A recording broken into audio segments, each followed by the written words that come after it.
Hey, how's it going? Welcome back to CarMiZa. Today is November 22nd. Happy Thanksgiving Eve to everyone. My name is Mike Mickney.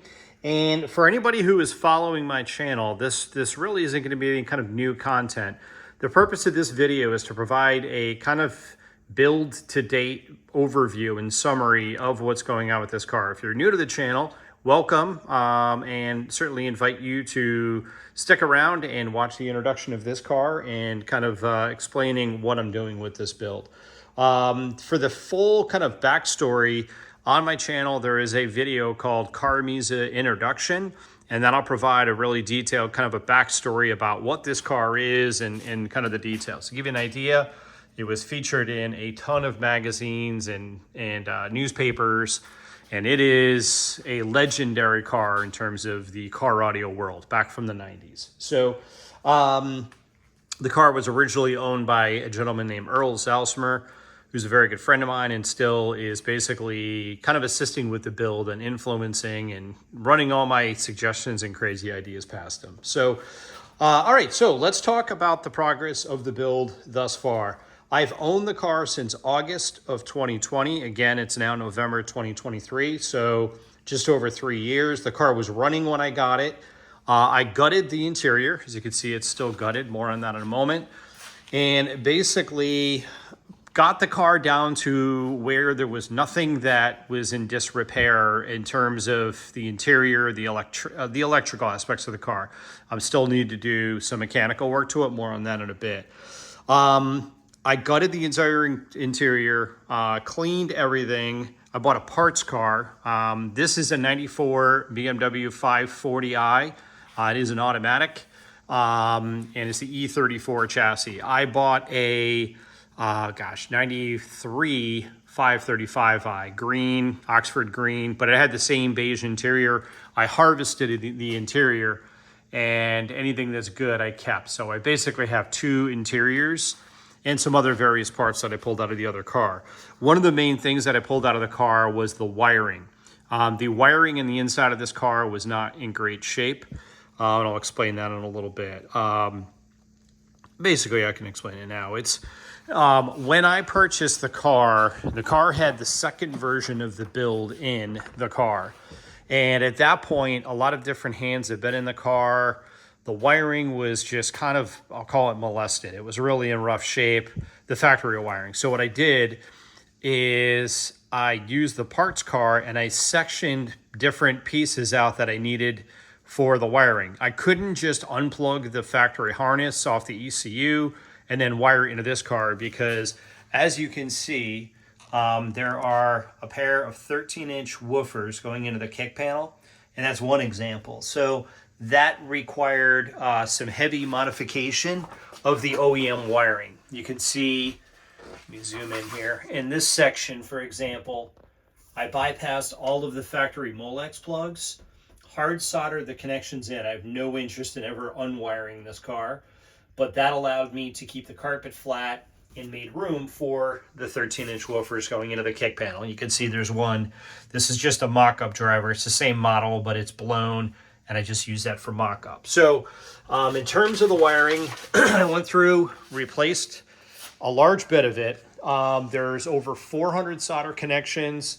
That amount of job took me, I think it was 150 hours just to do that. Rebuilt that entire airbox, redid all of the tape. Every single piece of tape that you see on the wiring has been replaced. It's a 9mm Tessa tape, cloth tape, just like they used from the factory.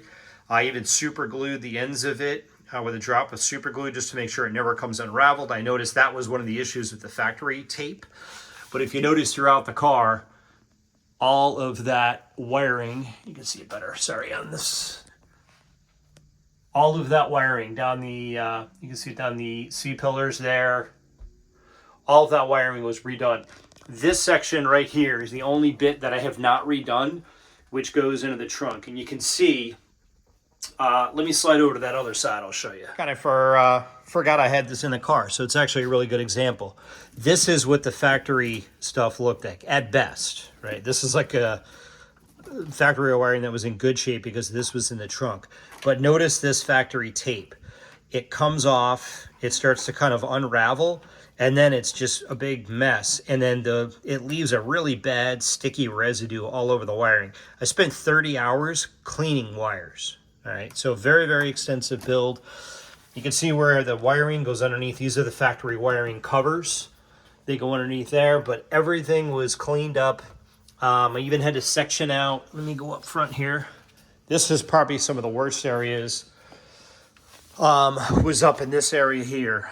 And if you check my other videos, you can see kind of the befores, but you can see the after. I replaced some of these Molex plugs, but this looks, if you're familiar with these cars, basically exactly the way these cars would look stock in terms of the wiring. So that was one of the big aspects of this rebuild. Also, when I finished the wiring, I made an inventory of every electrical function in the car. Power window, driver's side power window up, power window down, passenger side, so on and so forth. All door locks, all directional lights, all headlights, everything you can think of. I made a big spreadsheet with an inventory of all the parts, or of all the functions. I hooked the battery up. I did a key off test where I tested anything that was constant, like the hazards, for example.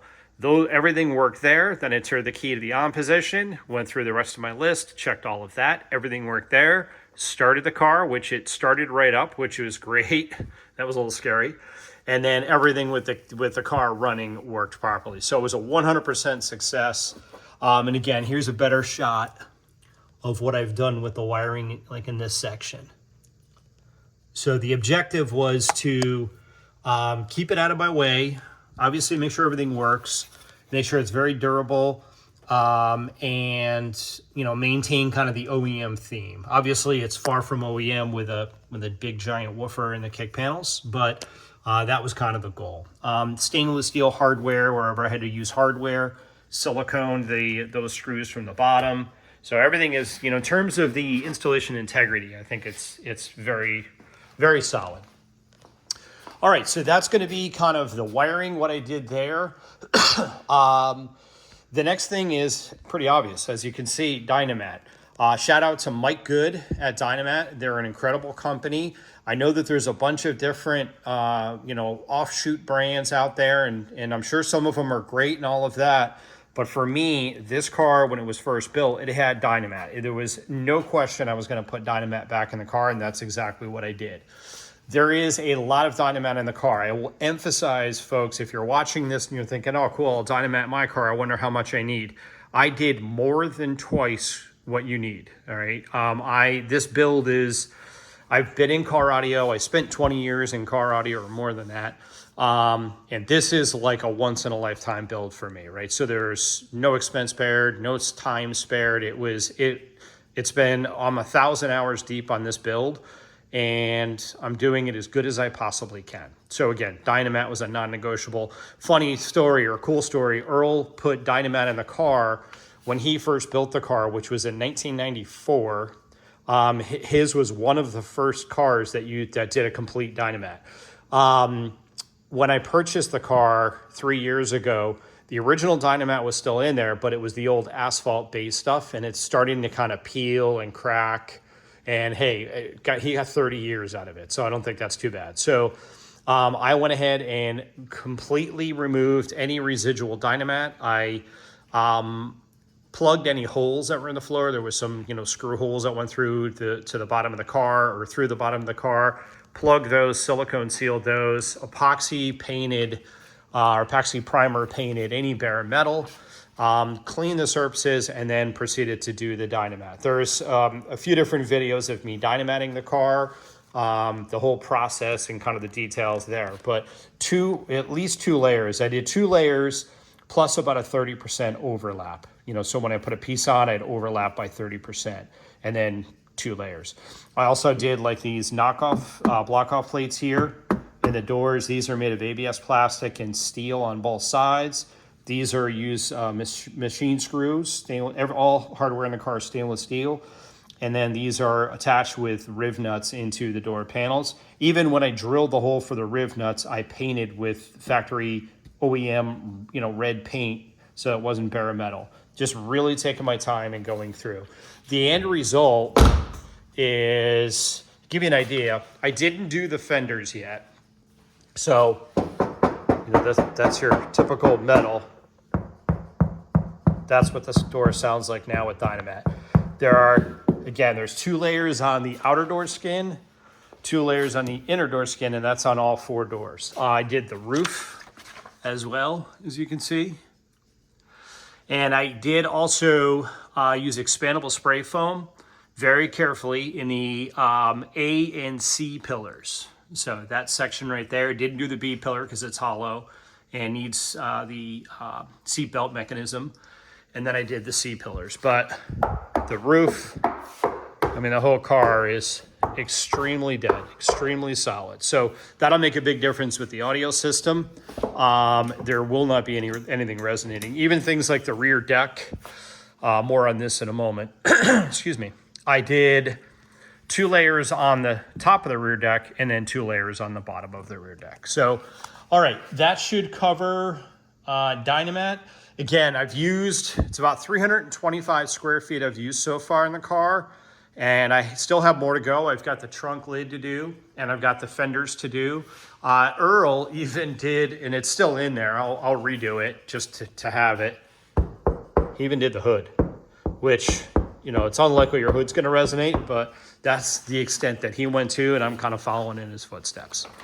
All right. So that should cover the Dynamat. Next, let's talk about the woofer baffles. Okay, the audio system for this car, basically, again, if you check back through the other videos, you'll see what I'm doing, but I'm effectively recreating what my buddy Earl built in this car the first time.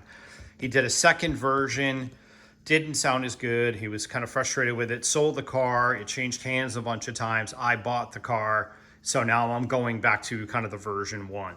What he did in version 1 is took a set of these speakers. These are vintage from the late 80s, early 90s.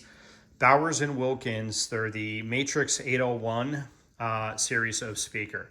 He took these speakers, loved the sound of these, and said, I want these in the car, but I want everything to be up front. So there is, you can see here, let me pull this off. It's about a 4.5-inch mid-range and a 1-inch tweeter. He used this woofer, these mid-range, and then he used another Bowers & Wilkins even better tweeter called the Silver Signature Tweeter. And again, if you look in this magazine article, for example, you can see he did those same drivers. So that's the bigger tweeter, that's the same mid-range I just showed you. And this, in this particular build, this magazine was from 1995, I think, or 4. 95, yeah, as it says right there, February 95. These actually motorized up and down in the dashboard, which was crazy. I am using the exact same drivers, the same model of drivers, and then he also had the 13-inch woofers in the kick panel right here on both sides. So that's what I am doing as well. When I bought the car, again, you can see other videos will show, these are a 13-inch, again, same woofers as you see over there. He had a set of 15-inch that were mounted in the floor, kind of in the floorboards. Those were also Bowers & Wilkins. The car, believe it or not, it didn't sound as good. These are much faster, quicker suspension, and the installation was not done nearly as well as the first version. So again, I'm kind of redoing version 1, if you will. All right, so these fit, believe it or not. There's been a lot of metal cut out of here. So from the factory, this is not opened up like this. So Earl had cut out the metal, but there was almost, I opened up an additional almost 1 inch all the way around, and also up here as well. So you can see where I really followed this perimeter. These are gonna run in an infinite baffle or free air configuration. The fenders will go back on, and they are not completely sealed the way it works. So even with the fender on, it'll be basically an infinite baffle to the outside. The way I'm setting up the fenders, again, you'll see this in some of my other videos. The fender will look completely stock, and there will be metal arms that are 10 inches long, hinged to the body of the car and to the fender. The fender will articulate forward and out of the way. So if you notice right here, this is where the fender would typically, end. The fender will slide forward and it'll end right about here where the tire is. So this is not obviously not finished off yet. This will all be completely finished off, dynamatted, painted. There'll be lighting in here. These again are just mock-up woofers, but you'll be able to see the exact same view as what you're seeing. Those fenders, shout out to Brian Sherman, VP of Maxonics, also MB Court. A good friend of mine from way back in the day came over, was nice enough to come over today, and we chatted about some ideas on the car. And he kind of drove home my idea of taking these fenders and motorizing them. So again, kind of paying homage to old school car audio. So the fenders will motorize, open, and close, okay? After the trunk is done, that's what I'll be working on next. But I wanted to show some of the detail here. There was a lot of fabrication work that had to go into doing this. Getting in terms of the metal removal, again, the stock car, it's just a matter of opening this entire area. And these woofers, it's almost like they're exactly made for this car. You couldn't fit these in a lot of cars in this kind of a capacity. The objective when Earl did it was to try to keep it flush and kind of stock looking from the inside, and that's exactly what happened. You can see here the terminals. The speaker wire that I'm using is the same wire that was in the car, which is straight wire Maestro, which is a very, very high-end old school speaker cable. Very, very popular back in the day in terms of like super high-end home audio. Okay, not even car audio cable. You can see a lot of welding right there. The plate that holds the woofer, let me go to the inside and I'll show you this, is a 1/4-inch piece of plate steel that I machined. And then you can see a better shot of it over there. And then I tapped it. You can see where it's tapped for bolts. Forget the size of the bolt, but basically bolts that hold the woofer in. You can also see some other little holes. Those are pins that I'm going to be using for the grills. More on those later. But this is basically what the woofer looks like. And if you look like from here, it effectively, it takes up about as much space as the factory kick panel did. But again, you've got the benefit of a 13-inch woofer. When these things are done they're really going to sound great. That's what Earl had in the car originally. Again, and the impact, the upfront bass in this car, and then the naturalness and the warmth and the imaging and clarity out of the mid-range and tweeter was unlike anything I've ever heard. And again, if you watch my other videos, I've got a very extensive background in high-end car audio. Okay, and then of course I dynamatted the baffles. That part, the actual baffle part, is done. There's still a lot of work to be done with the fender area. Again, that'll all be completely done, right, and finished off. So, all right, let's move to the next section of the car. Sorry, I forgot probably the most important part of the woofer baffle build, and that is the welding. I've done everything on the car up to this point, with the exception of a very, very short list of items. One of those items is the welding. And I'm going to throw a flashlight in here to show you guys right in there. You can see that bead. Look at that weld. That is going into, I forget what gauge the factory sheet metal is. It's thin, right? It's, 16th, less than a 16th of an inch. And those baffles are 1/4 inch. That weld that you see right there was done like that. You can see it right there too. All the way around both sides of the baffles. That was done by my son-in-law, James Abram. So shout out to James. The kid is a master welder and did some incredible work. I'm actually going to do something where I make that visible. He, I think, is also, I'm sure, going to be doing the welding on the hinges for the arms for the fender. So maybe I'll show that. I feel like it's a crime to cover that up. Right. So, all right, let's move on to the next part of the build. All right, the next part of the build I want to show is the trunk. And keep in mind, very much a work in progress. But to give you an idea, I have spent to date, of the 1,000 hours I've got into this build, 400 of that has been in the trunk. So let me show you what I've got going on here. Let's start back here. There is some lighting in here right now. This is just a shop light that I had. First off, this is the original setup that Earl had. Let me get that focused, and you can see that. That basically is what I'm going for. I'm using all the same equipment, same exact amplifiers. All 4 amps are identical. And then the Sony components, I have sourced those and replaced those, and I've got the exact same models. I have a ton of spares, an absurd amount of spares. So because this stuff is pretty rare and tough to get. Don't mind the cardboard, that's just, again, I've been working and mocking this up. So the first thing I want to show is what I'm calling, again, you'll see this in other videos of mine, the one Zapco. So if you notice, there is this amplifier, which is actually 2 amps right here, a center spacer, an end cap spacer, and another end cap spacer. And the objective is for this to look like one giant amp. This is a Zapco, the 2 amps are Zapco Z600s, again, old school competition amps from the 90s. And they never made these spacers. So there is a gentleman, and gosh, his name slips my mind right now, but he was nice enough to hook me up with a chassis, which basically I cut up into 2-inch spacers. I also did custom end caps, aluminum end caps, you can see there. So that's what it's going to look like when these components are installed. No visible hardware, no visible wiring. Also inside of the amplifier, the Zapco, which by the way, right now is just media blasted. Okay, this is very much a work in progress back here. The amplifier will be painted the same color as these CD changers, which I'll talk about in a moment. The amp, that one Zapco now is 42 inches long. Each of the amplifiers are 18 inches long, plus the 6 inches of spacers. Inside of the amplifier, I fabricated 1/4 inch by 1 inch aluminum cleats that I had welded into the amplifiers. Those serve as mounting points for, I'll call it, these 3 chunks of components here. All right. And basically what we have here is the following. This is an old school, again, from the 90s. This is what Earl had in the first version of the car. This is a Sony ES system.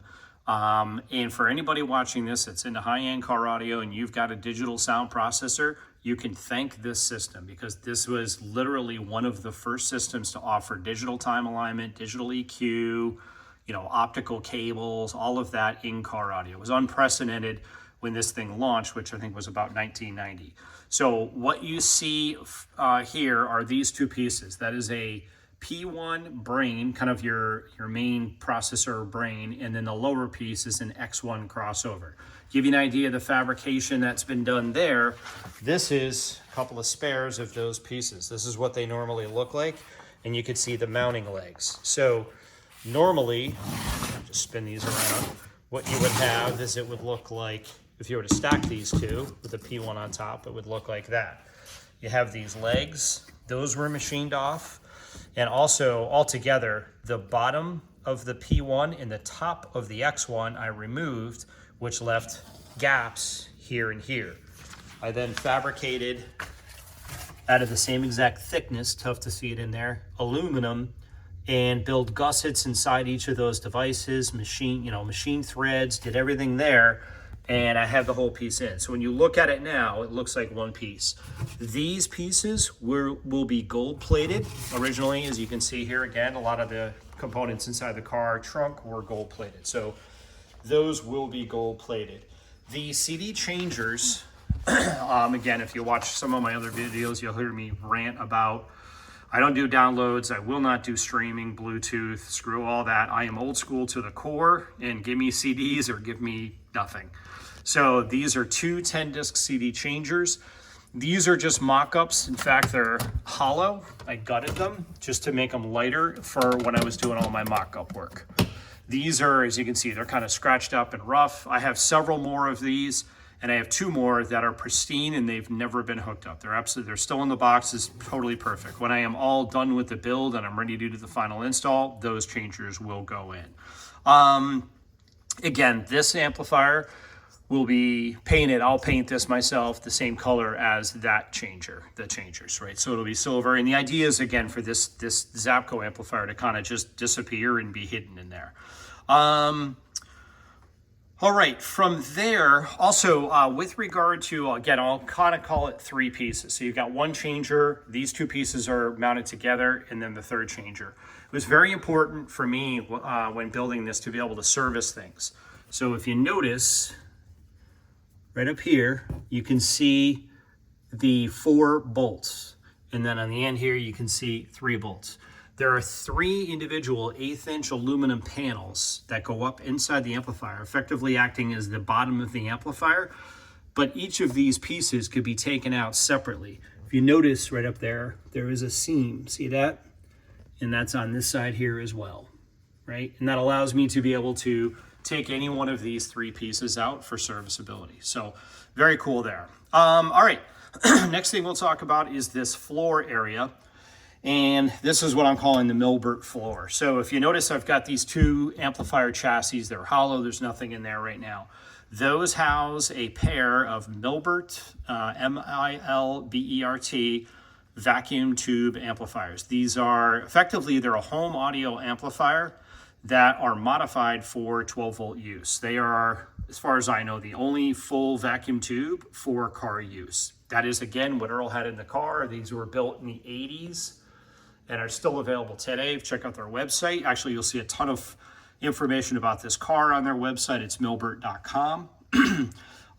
So those amplifiers are going to be staying in. This right now, again, is just mocked up. I built these brackets. I've got to do some more fabrication work here, and this whole thing, all this will be gold plated.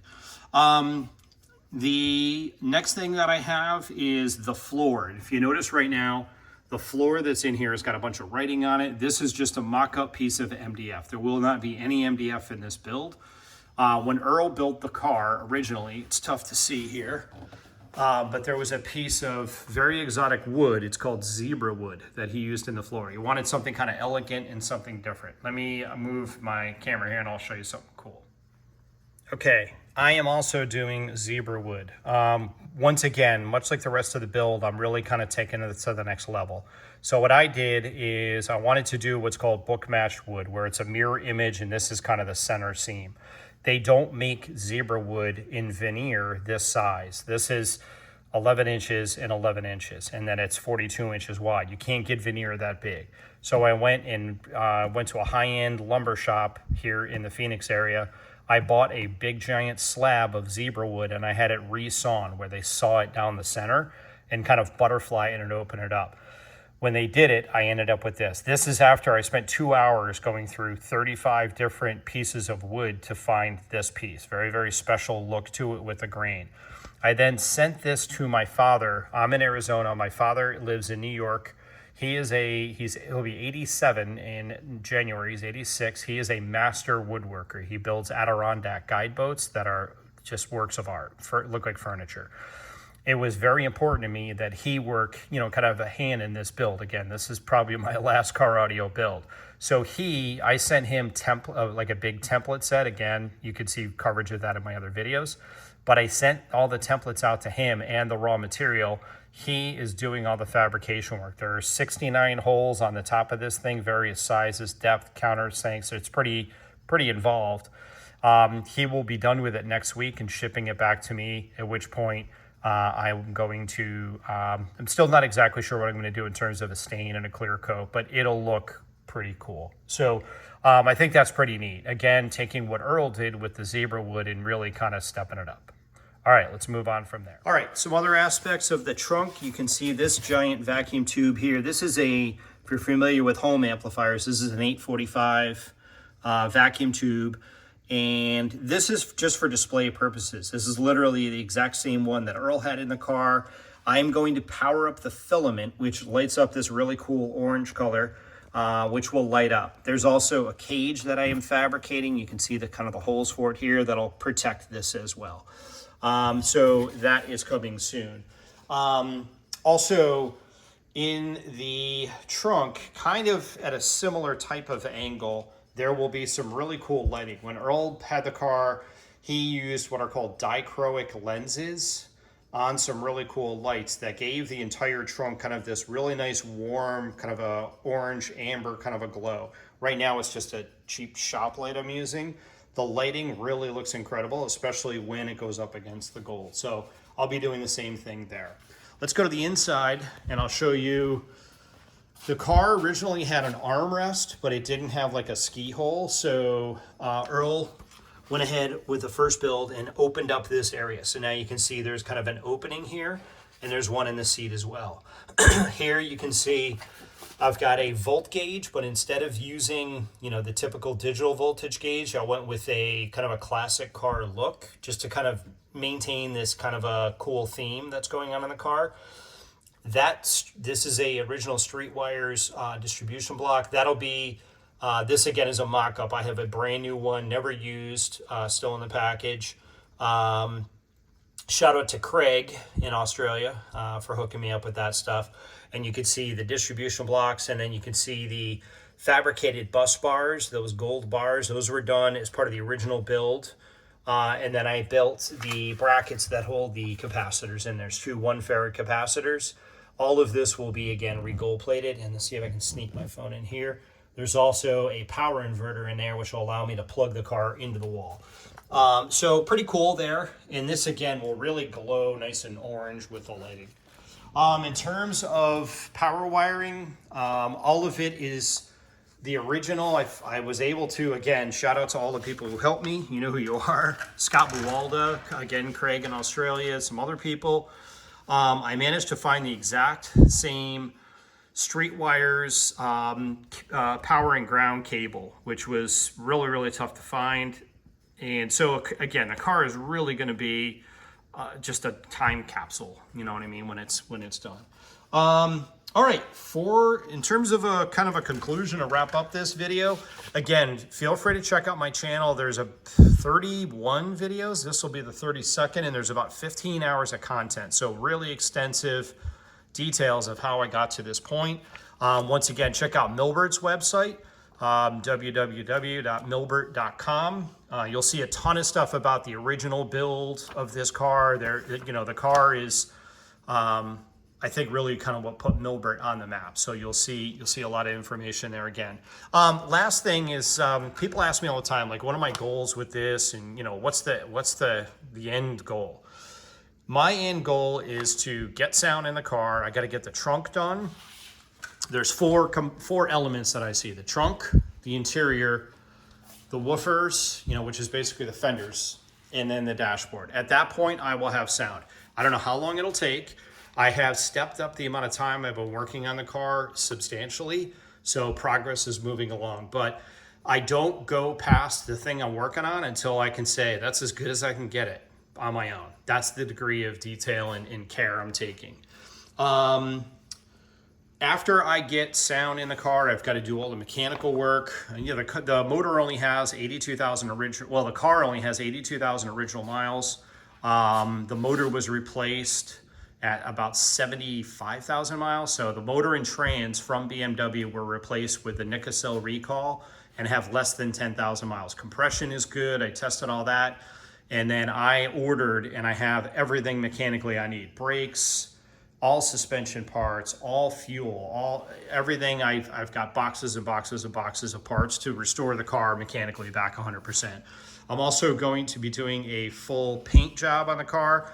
Earl had a paint job done, and probably on the video it looks pretty good, but it's got a ton of dings, and you can see there's some areas that are just not pretty, and I want this car to be as perfect as I can get it. So be doing a whole new paint job.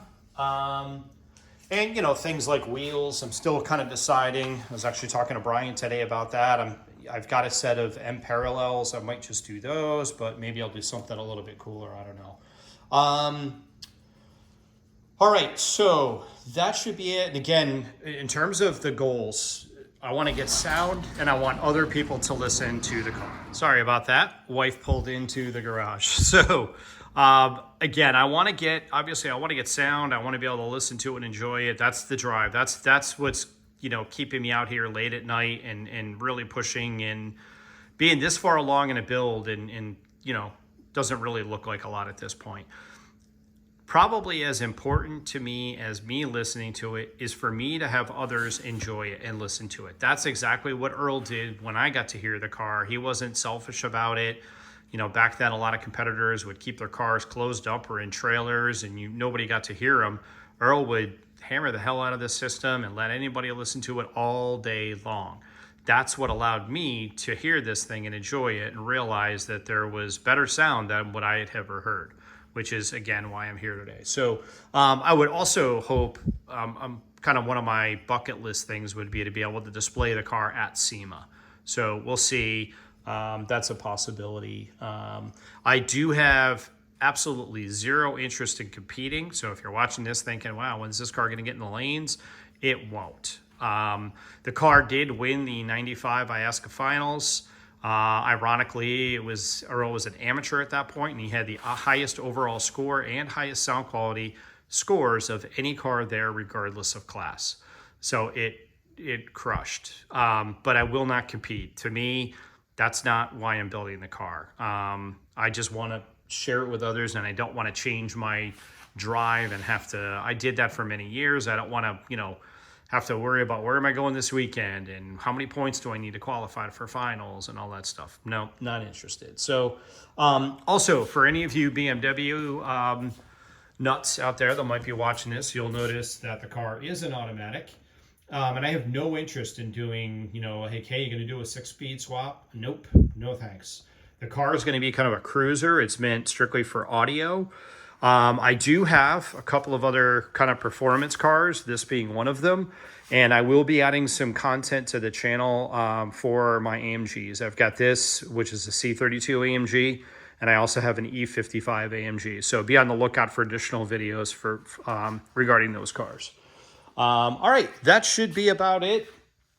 Thank you very, very much for watching. Happy Thanksgiving.